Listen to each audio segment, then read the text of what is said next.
400 ang nabiktima ng paputok ngayong taon at karamihan sa kanila ay mga bata. Ayon sa Department of Health, mas mababa pa rin ang bilang na ito kumpara sa nakaraang taon. May news to go si Haji Rieta.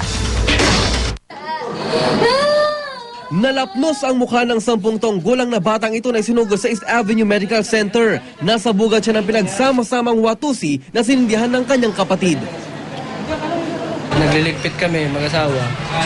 Sila, nagpaalam na lalabas. Yun, sa labas. Hindi na niya alam, may bit-bit palang watusi na pinagsama yung kuya niya.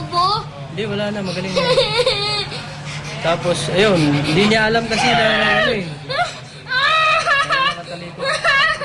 sabing umiyak. Kasi pag umiyak ka, lalong sumasakit. Ang iba namang idinala sa ospital, nakainom ng maputukan.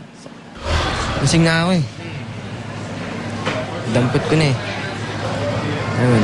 So parang aral ba yan sa'yo na...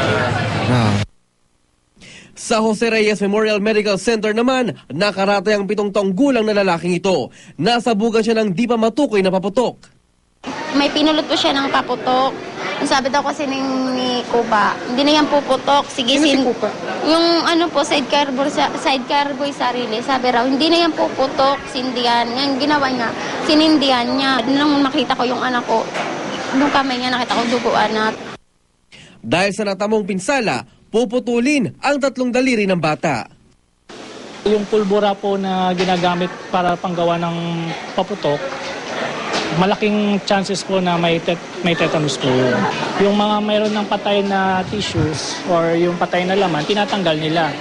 Usually, ina-amputate nila pag tingin nila hindi na po kayang isalba yung parte ng katawan. Kaya tatanggalin kasi pwede maging source yun ng infeksyon. Ang 18 taong gulang namang si Michael Caderao, nauna nang pinutulan ng kanang hintuturo matapos masabugan ng fountain.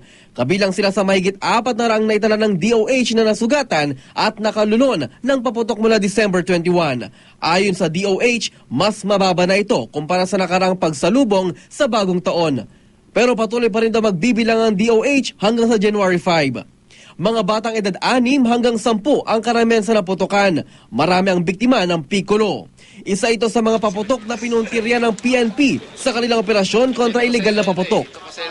Sa kabuuan, nakapagsagawa ang pulisya ng mahigit 600 raid sa mga tindahan at timbakan ng ilegal na paputok sa Metro Manila.